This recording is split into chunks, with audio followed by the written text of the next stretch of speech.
Tweak IS. Compose your dream. Hello दोस्तों, quick ऐसे में आपका स्वागत है। 69 बीपीएससी का जो पेपर है वो 30 सितंबर को, और हमारे चैनल द्वारा लगातार सारे सब्जेक्ट के सारे टॉपिक वाइज हम लोग क्विक रिवीजन कर रहे हैं। और आज हम लोग मुगल काल और उसके प्रशासन को देखेंगे, मुगल कालीन व्यवस्था को देखेंगे कि मुगल काल में कौन कौन से राजा आए, कौन कौन सी चीज़ें ऐसी थी जिनको हमें याद करना है। एक ही वीडियो में आपको सब कुछ यहाँ मिल जाएगा। ठीक है, हम लोग शुरू करते हैं सीधे क्वेश्चन की ओर, सीधे टॉपिक की ओर चलते हैं। और आप लोग चैनल को सब्सक्राइब कीजिए, बेल आइकन को प्रेस कीजिए, जिससे इस तरह क्लास आपको लगातार मिलती रहे। सबसे पहले हम बात करेंगे मुगल शासकों का क्रम। मुगल शासकों का क्रम क्या है और कितने जो है बादशाह हुए और किसके बाद कौन हुआ है। कभी कभी ये क्रम भी आपसे पूछा जाता है, तो शुरू के ये क्रम आपसे पूछे जा सकते हैं। बहुत साधारण क्वेश्चन कि 4 शासकों के नाम, 4 बादशाह के नाम हो और 4 उनके कार्यकाल हो, आपको मिलाने को भी आ सकता है, यहाँ से भी क्वेश्चन बन सकता है। तो सबसे पहले बाबर 1526 से 1530 तक, हुमायूं 1530 से 40 तक, और फिर इसके बाद 56 में भी वो राजा बना था बादशाह। अकबर 1556 से 1605 तक, जहांगीर 1605 से 1627 तक, शाहजहां 1628 से 1658 तक, औरंगजेब 1658 से 1707 तक। ये सबसे महत्वपूर्ण जो है बादशाह थे मुगल काल में, इनको आपको याद रखना है क्रम।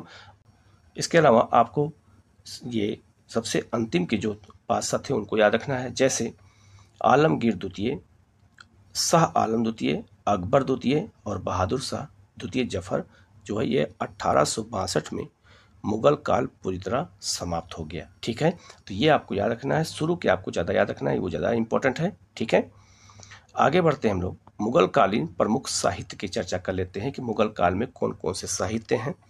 देखो यहाँ से क्वेश्चन कितना पूछा जाएगा कि साहित्य कौन सा है, लेखक कौन है, नाम भाषा कौन है और शासक के शासन काल में कौन है। ये इतना क्वेश्चन आपसे पूछा जाएगा, और इसी एक जो है इसी से सारा क्वेश्चन आपका फंस जाएगा। पहला है बाबरनामा।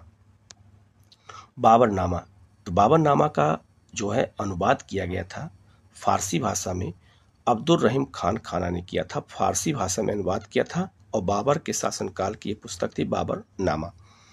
तुझके बाबरी, बाबर ने स्वयं लिखा था, बाबर की आत्मकथा थी, तुर्की भाषा में थी और बाबर ने लिखा था। तो याद रखना, बाबर का जो बाबरनामा था वो तुर्की भाषा में था, उसका फारसी में अनुवाद अकबर के समय में किया गया था, लेकिन किसने किया था? अब्दुल रहीम खान खाना के समय में किया गया था। ये बात याद रखना। ठीक है, इसके बाद है रामायण। रामायण का अनुवाद बदायूनी ने किया था और फारसी भाषा में किया था अकबर के समय में, और ये भी याद रखना इसका नाम था रजनामा। भगवत गीता, भगवत गीता का अनुवाद टोडरमल ने किया था और ये फारसी भाषा में अकबर के समय। पंचतंत्र का जो है अनुवाद किसने किया था? मौलाना शाह मोहम्मद शाहबादी ने किया था, फारसी में अकबर के समय में। लीलावती मैथ की पुस्तक थी, गणित की पुस्तक थी, फैजी ने किया था, यह अबुल फजल के भाई थे, फारसी भाषा में अकबर के समय। कालिया दमन, कालिया दमन का अबुल फजल ने फारसी भाषा में अनुवाद किया था अकबर के समय। अकबरनामा आईन अकबरी का अबुल फजल ने लिखा था और फारसी भाषा में अकबर के समय। हुमायूं नामा गुलबदन बेगम ने लिखा था, फारसी भाषा में अकबर के समय में। ठीक है, इसके अलावा मुस्तखब उल तवारीख अब्दुल कादिर बदाऊनी ने लिखा था, फारसी भाषा में अकबर के समय।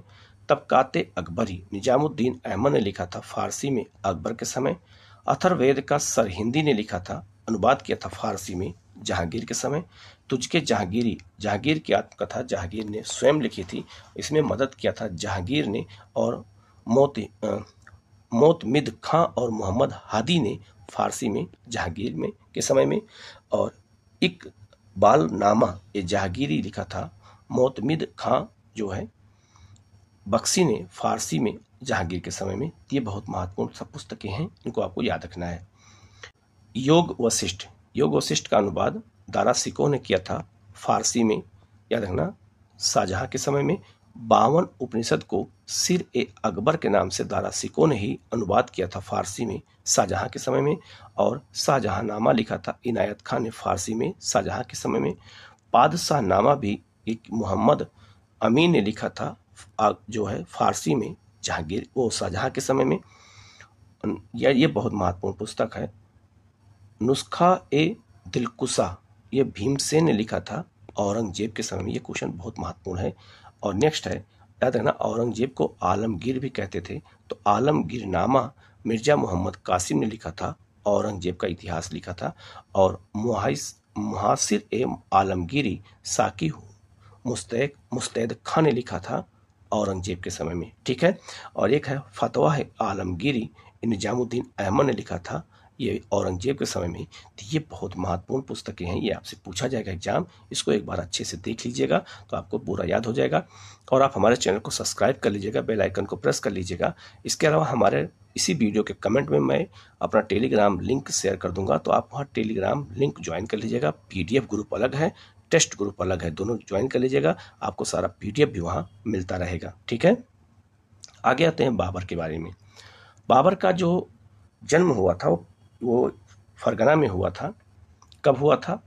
तो ये हुआ था 1483 में हुआ था। इसके पिता का नाम उमर शेख मिर्जा तैमूर वंश के थे और तुगलक निगार खानम चंगेज खां की वंशज थी इसकी माता। तो याद रखना, बाबर जो था ये बहुत महत्वपूर्ण है। ये अपने पिता जो है, इसका जो पिता था वो तैमूर का वंश का था और इसकी माँ चंगेज खां के वंश की थी। ये बहुत महत्वपूर्ण क्वेश्चन है, ये पूछा जाता है। इसके अलावा बाबर ने 1507 में पादशाह की उपाधि धारण की थी और बाबर को कलंदर भी कहा जाता था, ये भी याद रखना। बाबर के प्रमुख युद्ध कौन कौन से थे? तो बाबर ने सबसे पहले युद्ध जो क्रम पूछा जाता है, पहले पानीपत का प्रथम युद्ध, फिर खानवा, फिर चंदेरी और फिर घाघरा का युद्ध लड़ा था। तो 4 युद्ध कभी कभी ऐसे ही आपसे एग्जाम में पूछे जा सकते हैं, इसीलिए इसको यहाँ पर दिया गया है। बाबर का पहला युद्ध था पानीपत का प्रथम युद्ध, 21 मार्च 1526 को हुआ था। इब्राहिम लोदी के विरुद्ध हुआ था और परिणाम में निकला बाबर विजयी हुआ और भारत में मुगल साम्राज्य की नींव डाली गई और भारत में तुलगमा युद्ध पद्धति को तोप खाने से जोड़ा गया था। याद रखना, ये तोपों को सजाने की पद्धति थी, ये बाबर ने पहली बार आजमाया था और बाबर युद्ध में जीत का श्रेय तीरंदाजों को देता है, क्योंकि तीरंदाजों ने ही इसमें सबसे महत्वपूर्ण भूमिका निभाई थी। आगरा में हुमायूं ने बाबर को कोहिनूर हीरा भेंट किया था, ये बहुत महत्वपूर्ण है, लोदियों से लेकर के हुमायूं ने बाबर को दिया था। दूसरा है खानवा का युद्ध हुआ था, ये मार्च 1527 में हुआ था राणा सांगा के खिलाफ। परिणाम क्या निकला? बाबर विजयी हुआ। बाबर ने इस युद्ध में जिहाद का नारा लगाया था। क्यों ऐसा किया? क्योंकि राणा सांगा के बारे में कहा जाता है कि राणा सांगा ने अपने जीवन में 100 युद्ध लड़े थे और किसी भी युद्ध में हार का सामना नहीं किया था। तो बाबर की सेना को जब पता चला कि राणा सांगा से युद्ध होने वाला है, तो उसके सैनिक जो है युद्ध से हट गए, पीछे हटने लगे। तब उसने जिहाद का नारा दिया और जिहाद का मतलब होता है धर्म युद्ध, और इस्लाम धर्म के लिए युद्ध जब की बात कही तब सारे सैनिक इकट्ठा हो गए धर्म के नाम पर और राणा सांगा को पराजित किया। विजय के बाद बाबर ने गाजी की उपाधि धारण की और मुसलमानों पर लगने वाला एक तमगा कर को समाप्त कर दिया। ये क्वेश्चन बहुत महत्वपूर्ण है, ये पूछा भी जाता है कि बाबर ने गाजी की उपाधि कब ली थी और तमगा नामक कर कब समाप्त किया था। चंदेरी का युद्ध हुआ था, यह हुआ था जनवरी 1528 में मेदिनी राय के खिलाफ हुआ था और परिणाम क्या निकला? बाबर विजयी हुआ और चंदेरी के युद्ध को भी बाबर ने जिहाद घोषित करके ही जीता था। इसके बाद है घाघरा या घग्घर का युद्ध कहते हैं, और ये जो है मई 1529 में हुआ था। अफगान जो बिहार और बंगाल के अफगान थे उनको हराया था और बाबर इसमें विजयी हुआ था। तो बाबर 4 युद्ध लड़े थे और चारों में वो विजयी हुआ था। और ये भी याद रखना, ये बाबर का अंतिम युद्ध था। और एक बहुत महत्वपूर्ण ये है कि घाघरा का युद्ध जल और स्थल दोनों पे लड़ा गया था, तो ये बहुत महत्वपूर्ण है, इसको याद रखना। नेक्स्ट है बाबर की आत्मकथा तुझके बाबरी, तुर्की भाषा में बाबर ने लिखा था और इसका जो है बाबरनामा का फारसी भाषा में अनुवाद अब्दुल रहीम खान खाना ने किया था तुझके बाबरी के नाम से। ये बहुत महत्वपूर्ण है, इसको याद रखिएगा। बाबर ने अपनी आत्मकथा में जब भारत आया था तो उसने बताया था कि भारत में 5 मुस्लिम शासक थे और 2 हिंदू राजा थे। तो 2 हिंदू राजा कौन थे, ये आपसे पूछा जाएगा। तो विजयनगर के कृष्णदेव राय और मेवाड़ के राणा सांगा दोनों बाबर के समकालीन हैं। ये आपसे पूछा जाएगा कि 2 हिंदू राजा कौन थे और कहाँ के थे। नेक्स्ट है बाबर की मृत्यु 1530 में हुई। उसे प्रारंभ में आगरा के आराम बाग में दफनाया गया, बाद में उसे काबुल में दफनाया गया, ठीक है। क्योंकि बाबर ने अपनी आत्मकथा में लिखा था कि हमें काबुल में ही दफनाया जाए, क्योंकि काबुल हमारा सबसे प्रिय स्थान है। तो पहले उसे आगरा के आराम बाग में स्थापित किया गया था, मतलब दफनाया गया था, और बाद में वहां से निकाल के उसे काबुल में दफनाया गया। इसके बाद है बाबर का जो नक्शबंदी सूफी ख्वाजा उबैदुल्ला अहरार का अनुयायी था। यह भी पूछा जा सकता है कि वो किस सूफी संत को मानता था या किस सूफी संप्रदाय से जुड़ा हुआ था। नेक्स्ट है हुमायूं। हुमायूं जो है 1508 ईस्वी में इसका काबुल में जन्म हुआ था। हुमायूं के भाई और उनके राज्य, याद रखना हुमायूं 4 भाई थे, कामरान, याद रखना कामरान, अस्करी और हिंदाल। तो बाबर ने खुद कहा था अपने बेटे हुमायूं से कि तुम अपने भाइयों के बीच में युद्ध मत करना और भाइयों को राज सौंप देना, कुछ राज बांट देना। तो हुमायूं ने कुछ राज्यों को अपने भाइयों को दिया था। तो बड़े भाई कामरान को काबुल कंधार दे दिया, मिर्जा अस्करी को संभल दे दिया और मिर्जा हिंदाल को अलवर और मेवात का क्षेत्र दिया था, जबकि अपने चचेरे भाई सुलेमान मिर्जा को जो बदस्खा का क्षेत्र दिया था वो चचेरा भाई था। ठीक है, तो अपने राज्य को बांटने का काम किसने किया था? तो ये हुमायूं ने किया था। हुमायूं के युद्ध का क्रम की बात करें तो हुमायूं ने कौन कौन से युद्ध लड़े हैं? पहला है चुनार अभियान किया था 1531 में, ये हुमायूं का पहला युद्ध है अफगानों के विरुद्ध। दूसरा दोहरिया का लड़ाई किया था, यह महमूद लोदी के साथ किया था अफगानों के विरुद्ध 1532 में। चौसा का युद्ध यह बक्सर के पास है, शेरशाह के विरुद्ध किया था, कर्मनासा नदी के किनारे हुमायूं पराजित हुआ था, गंगा और कर्मनासा नदी के किनारे। और याद रखना इसी युद्ध में जो है इसने जो है शेरशाह की उपाधि भी धारण किया था। और चौथा है आपका कन्नौज या बिलग्राम का युद्ध 1540 में हुआ था, हुमायूं पराजित हुआ और ईरान की ओर पलायन कर गया। इसके बाद जब वापस लौट के आता है तो मच्छीवाड़ा का युद्ध होता है 1555 में, सिकंदर शाह सूर की सेना को पराजित किया। और सिकंदर शाह सूर कौन था? शेरशाह का उत्तराधिकारी था। इसके बाद सरहिंद का युद्ध हुआ 1555 में, सिकंदर सूर को पराजित किया और पंजाब पर कब्जा कर लिया और यहीं से दिल्ली पर अधिकार किया। और 1556 में पुस्तकालय से गिर करके उसकी मृत्यु हो गई हुमायूं की। और हुमायूं की मृत्यु पर लेनपुल ने क्या कहा था, यह आपको याद रखना है। तो हुमायूं की मृत्यु पर लेनपुल ने कहा था कि यह जीवन भर लड़खड़ाता रहा और लड़खड़ाते ही उसकी मृत्यु हो गई। तो ये हुमायूं की मृत्यु पर किसने कहा था? तो ये कहा था लेनपुल ने। ठीक है, तो आपको ये सेंटेंस भी याद रखना है। आगे है शेरशाह सूरी। शेरशाह सूरी का जन्म जो है 1472 में हुआ था, लेकिन कुछ विद्वान कहते हैं कि नहीं 1486 में हुआ था, लेकिन इसको माना यही जाता है। 22 मई 1545 को इसकी डेथ हो गई थी। कालिंजर का किला जीतने के लिए गया था, वहीं पर गोला बारूद में आग लग गई और वो जल के इसकी मृत्यु हो गई थी। ठीक है, शेरशाह सूरी के बचपन का नाम फरीद था और इसके पिता का नाम था हसन खां। सासाराम के ये जागीरदार थे इसके पिता, ये भी आपको याद रखना है।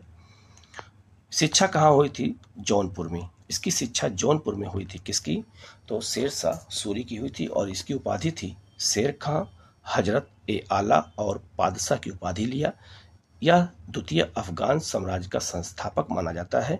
और इसने क्या क्या शुरू किया था? रुपया और रैयत बाड़ी व्यवस्था की शुरुआत किया था। किसने? तो शेरशाह सूरी ने किया था। रुपया जो आज हमारा सिक्का है, पैसा है, उसकी ये किसकी देन है? तो ये जो है शेरशाह सूरी की देन है। अब्बास खां सरवानी की पुस्तक तारीख ए शेरशाही बहार खां लोहानी ने फरीद को शेर खां की उपाधि दी थी। ये भी याद रखना कि शेर खां की उपाधि किसने दिया था। मोहम्मद शाह बहार खां लोहानी की मृत्यु के पश्चात उसकी विधवा पत्नी दूदू बेगम से शेर खां ने विवाह भी कर लिया था। ये भी आपको याद रखना है। ठीक है, शेरशाह ने 1529 में बंगाल के नुसरत शाह को पराजित करके हजरत ए आला की उपाधि लिया था। और उसकी पत्नी जो है, याद रखना, लाड मालिका जो चुनार फौजदार का जो विधवा थी उससे विवाह भी कर लिया था। तो विधवाओं से सबसे अधिक विवाह अगर किसी ने किया था, शेरशाह ने किया है। शेरशाह के युद्धों को क्रम ज्ञात करते हैं। सबसे पहले 1529 में उसने महमूद लोदी की तरफ से घाघरा का युद्ध लड़ा था। 1534 में इसने जो है किउल नदी के किनारे सूरजगढ़ के युद्ध में बंगाल के महमूद शाह को पराजित किया था। ये इसका दूसरा युद्ध था। आपसे युद्धों का क्रम पूछ लेते हैं।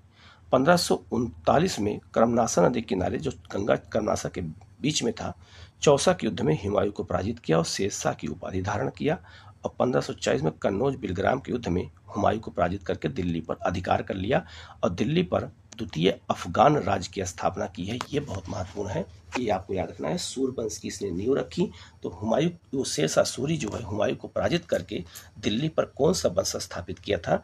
तो सूर्यवंश की स्थापना किया था और बादशाह की उपाधि धारण किया और आगरा से शासन को चलाया था। शासक बनने के बाद जो है 1543 में इसने रायसीन की विजय की थी और रायसीन के शासक पूरनमल को इसने विश्वासघात से मार डाला और भीषण कत्लेआम कराया था। यह शेरशाह पर एक कलंक माना जाता है उसके जीवन में कि उसको ऐसा नहीं करना चाहिए था। 1544 में इसने सेमल के युद्ध में मालदेव को पराजित कर मारवाड़ पर अधिकार कर लिया और इसी युद्ध में शेरशाह ने कहा था कि मैं मुट्ठी भर बाजरे के लिए हिंदुस्तान की बादशाहत को दांव पर लगा दिया था। इसका मतलब ये हुआ कि इस सेमल के युद्ध में मालदेव ने के सैनिकों ने इतना वीरतापूर्वक युद्ध लड़ा कि शेरशाह को लगा कि मैं युद्ध हार जाऊंगा। और मारवाड़ में क्या होता है? तो मारवाड़ में केवल बाजरा होता है। तो उसने कहा कि एक बाजरे, मुट्ठी भर बाजरे के लिए मैं हिंदुस्तान का साम्राज्य दांव पे लगा दिया था। अगर हार जाता तो हिंदुस्तान का साम्राज्य हमारे हाथ से निकल जाता। 1545 में कालिंजर अभियान में अपने ही तोप के गोले से घायल होने के कारण उसकी मृत्यु हो गई। तो कालिंजर कहाँ है? तो ये बांदा उत्तर प्रदेश में है और यहीं पर जो है गोले बारूद में आग लगने के कारण उसकी डेथ हो गई। कालिंजर का अभियान शेरशाह का अंतिम अभियान था, फिर उसकी डेथ हो जाती है। 1541 में शेरशाह ने बिहार की राजधानी बिहार शरीफ से पटना हस्तांतरित की थी, ये याद रखना, और पाटलिपुत्र के स्थान पर पटना नाम रखा था और बिहार राजधानी बिहार शरीफ से पटना इसी ने बनाया था 1541 में। तो ये आपको याद रखना है, ठीक है। फिर आते हैं शेरशाह का प्रशासन। तो शेरशाह का प्रशासन का जो मॉडल था वो अलाउद्दीन खिलजी और अकबर के मॉडल से प्रभावित था, ठीक है। प्रशासन में अति केंद्रीकरण को बढ़ावा दिया, अर्थात उसने जो है सारी सत्ता अपने पास रखी और अमीरों मंत्रियों को व्यक्तिगत सचिवों में परिवर्तित कर दिया।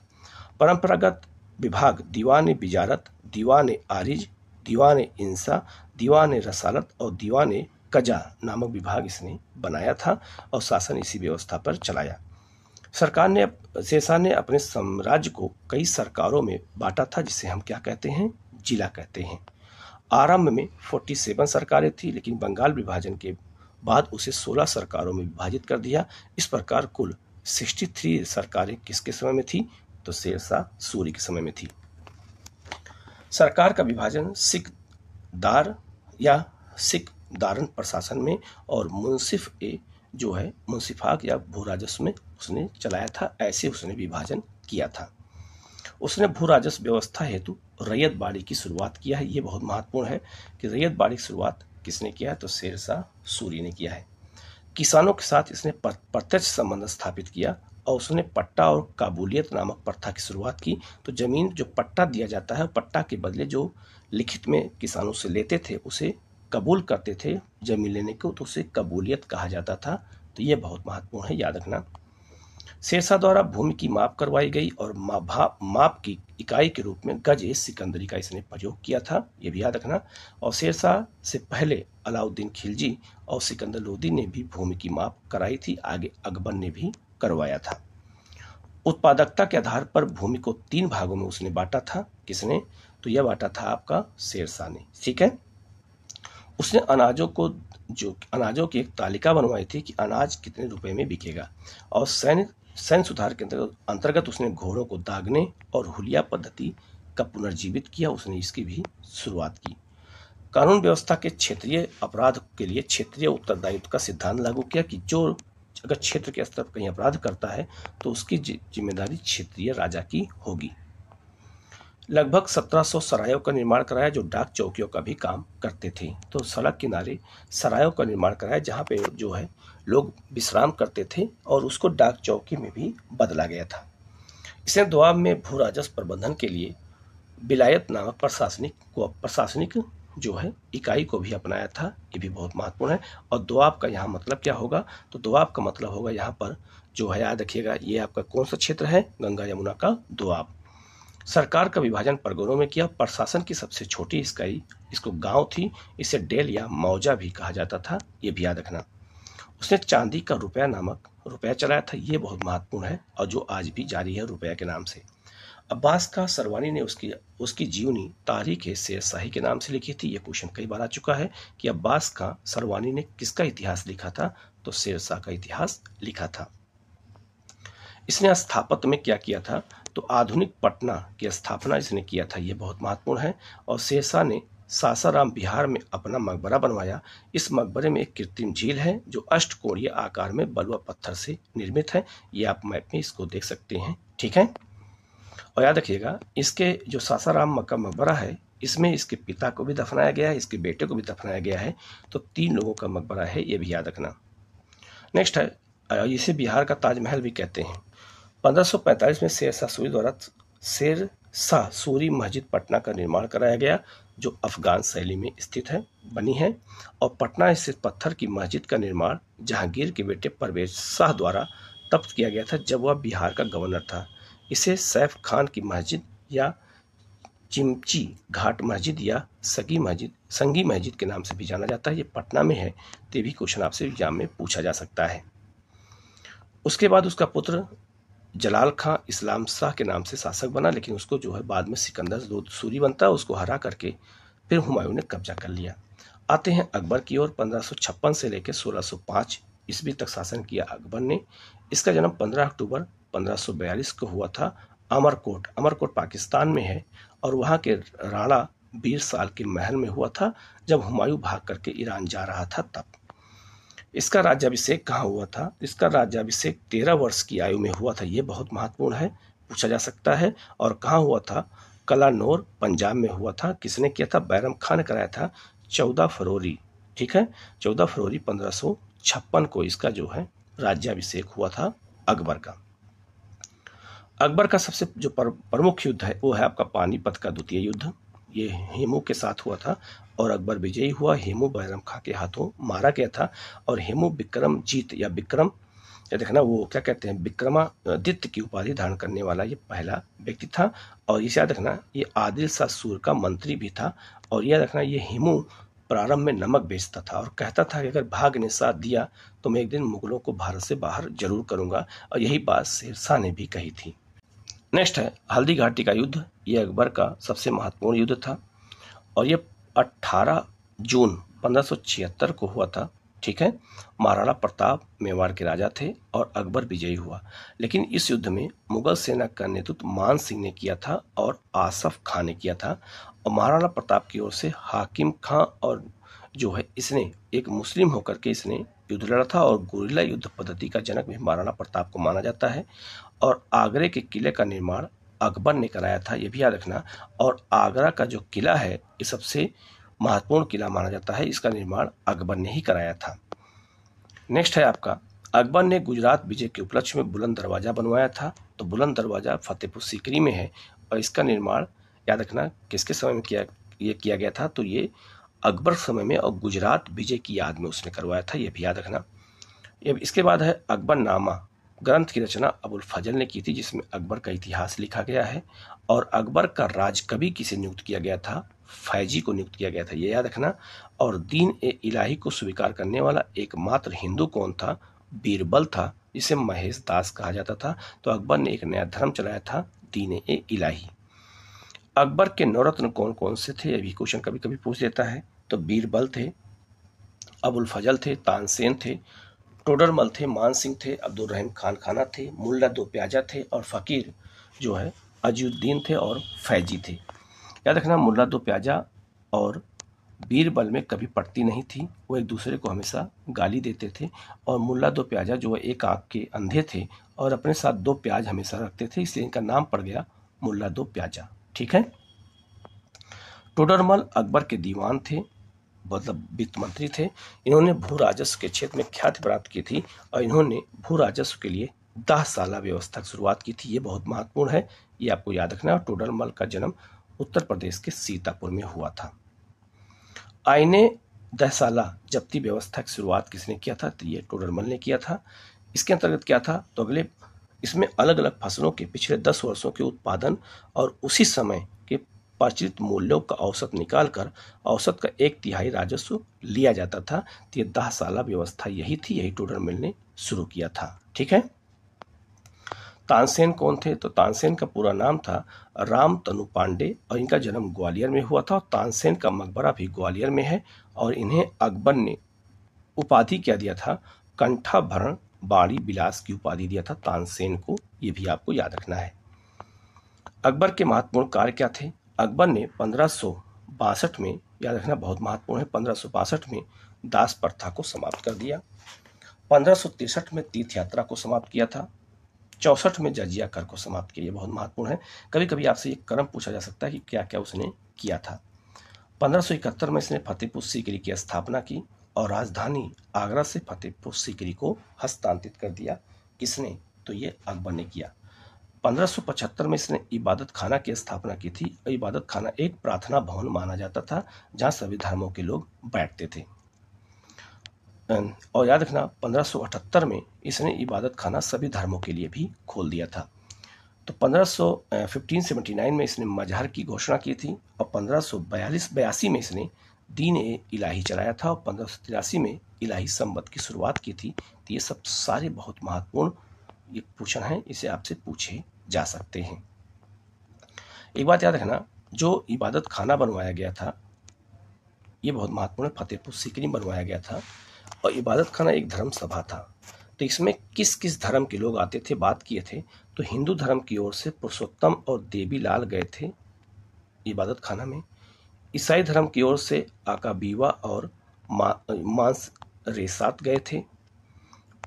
पारसी धर्म की ओर से दस्तूर जी मेहर जी राणा गए थे और जैन धर्म की ओर से हर विजय सूरी जो है विजय सूरी, भानुचंद उपाध्याय और जीन चंद सूरी, ये सब जो है इबादत खाने में आए थे और अपने अपने धर्मों के बारे में इन्होंने अपनी अपनी विशेषता अकबर को बताया था। तो अकबर ने इनसे बहुत कुछ सीखा था। जैसे सूर्य पूजा हिंदुओं सीखा था, महलों में दीपक जलाना पारसियों से सीखा था। ऐसे बहुत सारे उसने गुण सीखे थे, उसको लागू अपने राज्य में किया भी था। आते हैं जहांगीर। 1605 से 1627 तक जहांगीर शासन किया था। जहांगीर को सलीम कहा जाता था। इसका जन्म आगरा में हुआ था। 1569 में फतेहपुर सीकरी स्थित शेख सलीम चिश्ती के झोपड़ी में हुआ था, मरियम उजमानी के गर्भ से। तो आगरा के निकट ही फतेहपुर सीकरी है, वहीं पर इसका जन्म हुआ था। याद रखना शेख सलीम चिश्ती के कृपा से, इसीलिए अकबर ने इसका नाम क्या रख दिया था? तो अपने गुरु शेख सलीम चिश्ती के नाम पर सलीम रख दिया था, याद रखना। इसका राज्याभिषेक कब हुआ था? 1605 में हुआ था आगरा के किले में, ये भी याद रखना। और याद रखना भेरवाला का युद्ध ये खुसरो के विरुद्ध हुआ था। तो खुसरो कौन था? तो खुसरो याद रखना ये जहांगीर का पुत्र था, इसने विद्रोह किया था। तो जहांगीर के पुत्र ने विद्रोह किया था, तो उसको याद रखना इसी युद्ध में पराजित किया गया था, भेरवाला के युद्ध में 1606 में, और फिर खुसरो को मार दिया गया। खुसरो की जो माँ थी वो मानबाई का नाम था और मान सिंह की बहन थी। बाद में मानबाई को और खुसरो को इलाहाबाद में दफना दिया गया। तो खुसरो जो है कहाँ दफनाया गया है? इलाहाबाद में दफनाया गया था। ठीक है। खुसरो की सहायता करने का सिखों के 5वें गुरु अर्जुन देव को फांसी पर लटका दिया था। किसने? जहांगीर ने। तो आपसे भी पूछा जा सकता है कि गुरु अर्जुन देव को फांसी पर किसने लटकाया था? जो 5वें गुरु थे सिखों के, तो ये जहांगीर थे। और क्यों इस लटकाया? क्योंकि इसने खुसरो की मदद की थी। तो इसके ऊपर देशद्रोह का आरोप लगा करके उसे फांसी पर लटका दिया गया। 1611 में जहांगीर ने मेहरुन्निसा नूरजहां से विवाह कर लिया और उसे नूर महल की पहले उपाधि दिया था और बाद में फिर नूर जहां की उपाधि दिया। तो हो सकता है कि नूर का मतलब सुंदर, और पूरे महल में सुंदर, तो नाराज हो गई हो नूर जहां, तो खुश करने के लिए नूर जहां की उपाधि दे दिया। मतलब पूरे जहां में सुंदर है, पूरे दुनिया में सबसे सुंदर हो नूर जहां। तो नूर जहां का जो नाम था वो मेहरुन्निसा था और नूर जहां एक अली नाम के व्यक्ति से शादी की थी। जब वो उसकी विधवा हो गई तब जो है जहांगीर ने शादी किया था। जहांगीर के साथ नूरजहां के नाम के भी सिक्के चलाए जाते थे। तो नूरजहां का प्रभाव बहुत ज्यादा बढ़ गया था। जुनता गुट ये बहुत महत्वपूर्ण है। नूरजहां ने एक गुट बनाया था जिसे जुनता गुट का कहा जाता था। इसमें 5 लोग थे। तो नूरजहां के गुट में कौन कौन लोग थे? उनकी माता असमत बेगम, पिता गयास बेग, ठीक है, भाई आसफ खां और खुर्रम। खुर्रम कौन था? तो ये खुर्रम वही शाहजहां है जिसे खुर्रम कहा जाता था। ये आसफ खां का दामाद था। ये सब एक ही गुट में शामिल थे जहांगीर को सत्ता से हटाने के लिए। इस गुट का दरबार के सभी महत्वपूर्ण निर्णयों पर अधिकार था और यही लोग सारा निर्णय लेते थे, जिसमें नूरजहां सबसे महत्वपूर्ण भूमिका निभाती थी। ठीक है, तो ये बहुत ही महत्वपूर्ण सारे क्वेश्चन हैं, याद रखना। चित्तौड़गढ़ की संधि 1615 में हुई थी, ये बहुत महत्वपूर्ण है। क्यों महत्वपूर्ण है? महत्वपूर्ण इसलिए है क्योंकि राणा प्रताप को अकबर ने हरा तो दिया, लेकिन संधि करके चित्तौड़ पर कब्जा नहीं कर पाया। ये कब्जा जहांगीर के समय में हुआ। चित्तौड़गढ़ की संधि जहांगीर के समय में हुई थी 1615 में। राणा प्रताप के बेटे का नाम था राणा अमर सिंह और बादशाह जहांगीर के बीच में संधि हुई थी, ये बहुत महत्वपूर्ण है। मेवाड़ पर अंतिम मुगल अभियान खुर्रम के समय में हुआ था और इसी अभियान की सफलता के बाद जहांगीर ने खुर्रम को शाहजहां की उपाधि दी थी। तो खुर्रम का वास्तविक नाम जो है क्या था, बाद में शाहजहां हो गया, वैसे उसका नाम खुर्रम था।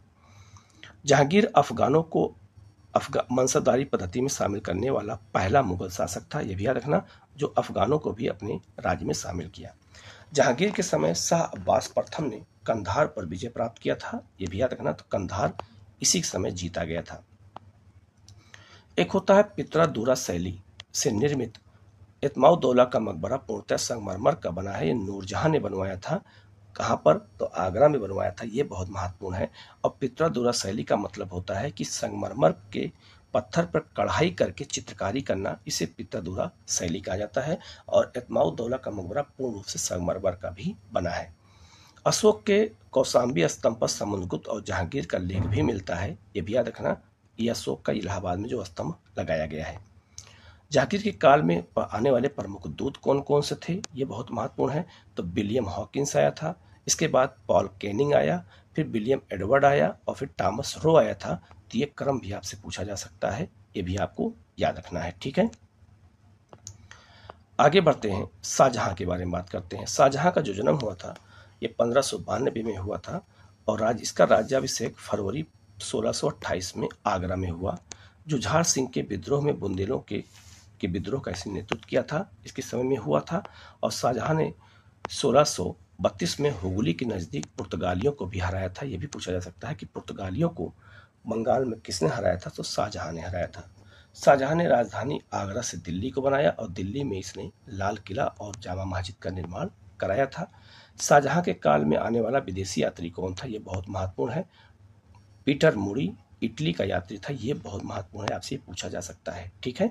कि सारा क्विक रिवीजन चल रहा है, इसको अच्छे से कर लीजिएगा। फ्रांसिस बार्नियर फ्रांस का चिकित्सक था, ये भी आया था उसी समय में। और निकोलो मनुची ये इटली का यात्री था। दारासिको ने की सेना में यह तोपची के रूप में काम किया था। ये सब जहांगीर के समय में ही शाहजहां के समय में ये सब आए थे। नेक्स्ट है आपका, एक है ट्रेवेनियर, इसे फ्रांस का यात्री था और ये पुस्तक लिखा था ट्रेवल्स इन इंडिया। ये बहुत महत्वपूर्ण पुस्तक है, इसको याद रखना, ये शाहजहां के समय में लिखा गया था। इसके बाद है औरंगजेब। औरंगजेब का 2 बार राज्याभिषेक हुआ था, एक बार कहाँ पर हुआ था, दिल्ली में, और एक बार उज्जैन में हुआ था। तो 2 बार राज्याभिषेक किसका हुआ है, तो ये औरंगजेब का हुआ है। औरंगजेब के विरुद्ध कौन कौन से विद्रोह हुए थे? अफगानों का, जाटों का, सतनामियों का, मथुरा के बुंदेलों का, बुंदेलखंड के राजपूतों का और सिखों का, और अंग्रेजों का भी विद्रोह बंगाल में हुआ था, यह भी याद रखना। औरंगजेब के समय में समय में उत्तराधिकार का युद्ध हुआ था और उसने अपने भाइयों को पराजित करके और दिल्ली उसके सत्ता पे अधिकार किया था। पहला युद्ध हुआ था धर्मत का, फिर सामूगढ़ का, फिर खजुआ का और फिर देवराई का। ये चारों क्रम आपसे पूछा जाएगा, ये भी आपको याद रखना है, ठीक है। ये क्वेश्चन बहुत बार पूछा गया है। तो धर्मत का युद्ध किसके बीच हुआ था? शाही सेना और अकबर के बीच में, औरंगजेब के बीच में हुआ था, जिसमें औरंगजेब विजयी हुआ। सामूगढ़ का युद्ध दारासिको औरंगजेब के बीच में हुआ, कब हुआ? तो 1558 में हुआ, औरंगजेब विजयी हुआ। खजुआ का युद्ध सूजा इसका भाई था और औरंगजेब के बीच में हुआ, औरंगजेब विजयी हुआ। और देवराई का युद्ध दारासिको और औरंगजेब के बीच में हुआ, औरंगजेब विजयी हुआ। तो 4 युद्ध अपने भाइयों से लड़ा था उत्तराधिकार को लेकर के। तो उत्तराधिकार का युद्ध पूछा जाता है एग्जाम में, इसको अच्छे से याद रखना। 1663 में शाइस्ता खां को बंगाल का गवर्नर बनाया और उसे पुर्तगालियों को नियंत्रित करने के आदेश दिया। शाइस्ता खां कौन था? तो यह औरंगजेब का कौन था? मामा था। 1686 में औरंगजेब के आदेश पर शाइस्ता खां ने हुगली पर अंग्रेजों को दंडित भी किया था, मैंने आपको बताया ऊपर, ये आपको याद रखना है। शाहजहां के समय जुझार सिंह बुंदेला और चंपत राय ने विद्रोह किया था, जबकि औरंगजेब के समय में उसका बेटा छत्रसाल बुंदेला ने विद्रोह किया था बुंदेलखंड में। ये बहुत महत्वपूर्ण है। और बुंदेलखंड में एक कहावत प्रचलित है कि अगर बेटा हो तो छत्रसाल जैसा, नहीं तो बेटा ना हो। मारवाड़ में उत्तराधिकार के विषय में राजपूतों का विद्रोह हुआ था। ये भी किसके समय में? औरंगजेब के समय में।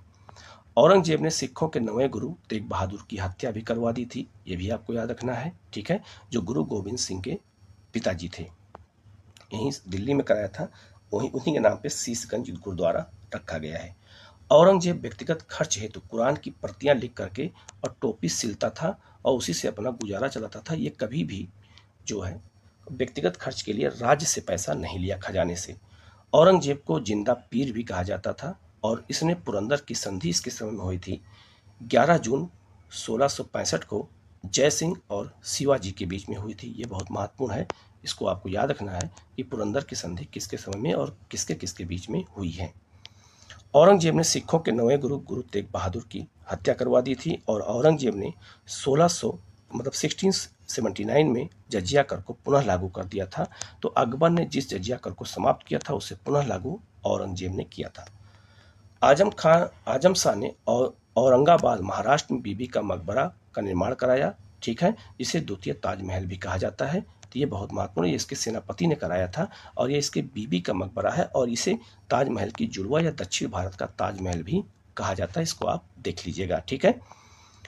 मदन्ना और कन्ना 2 ब्राह्मणों का संबंध गोलकुंडा के शासक अब्दुल हसन से था। ये उसी समय में था और याद रखना